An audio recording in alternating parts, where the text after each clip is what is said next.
Guys, so for this video nga ay makikita nyo na nandito kami ngayon sa studio ng isang sikat na photographer at yun ay si Sir Don.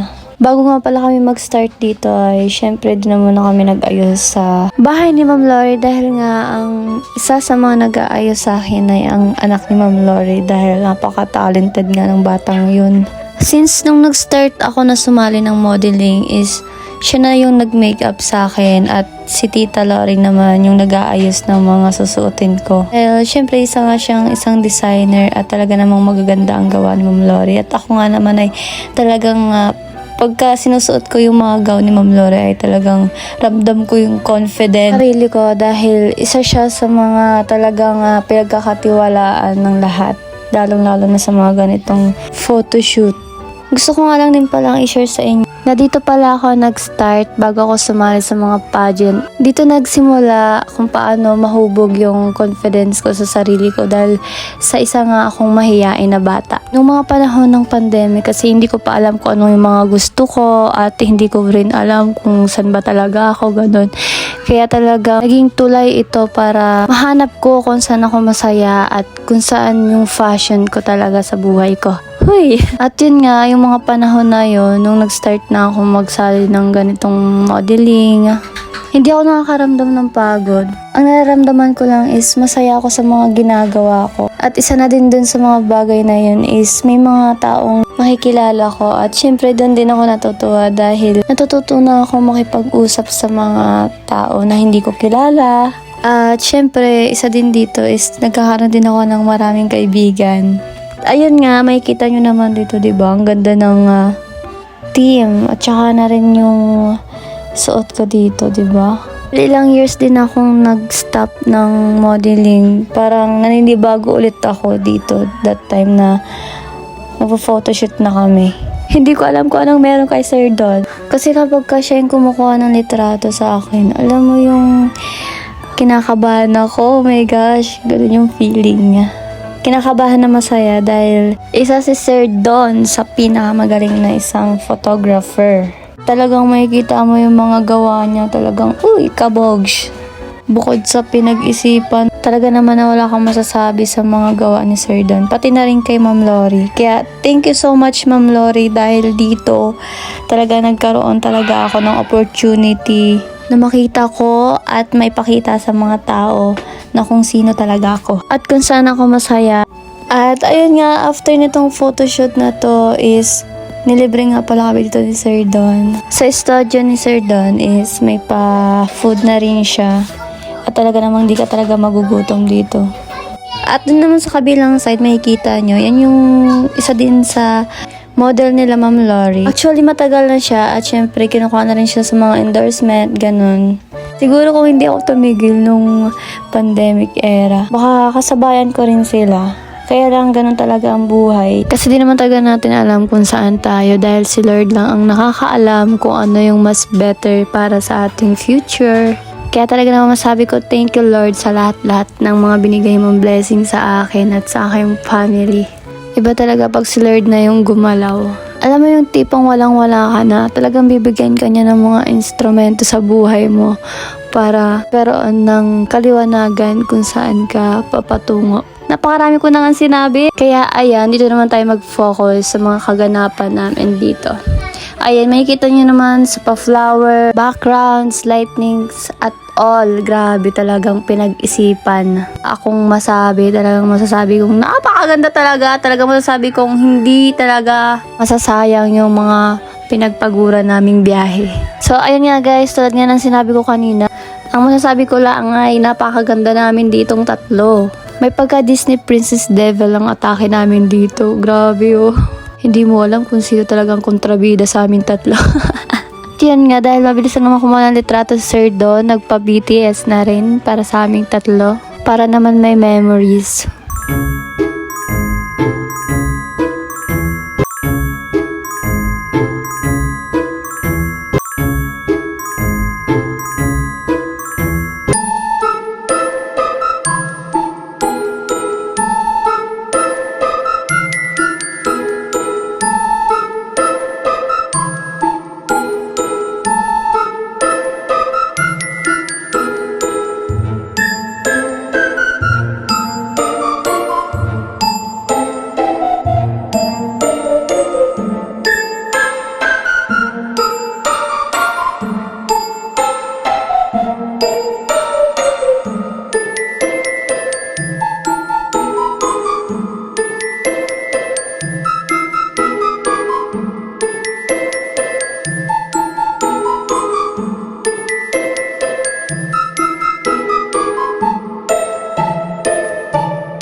So, ayun guys, ako ito, si May, ako na magtatapos ang voice record na to kasi ako din nag-edit. Yung kapatid ko ayaw mag-voice record, tinatamad na naman.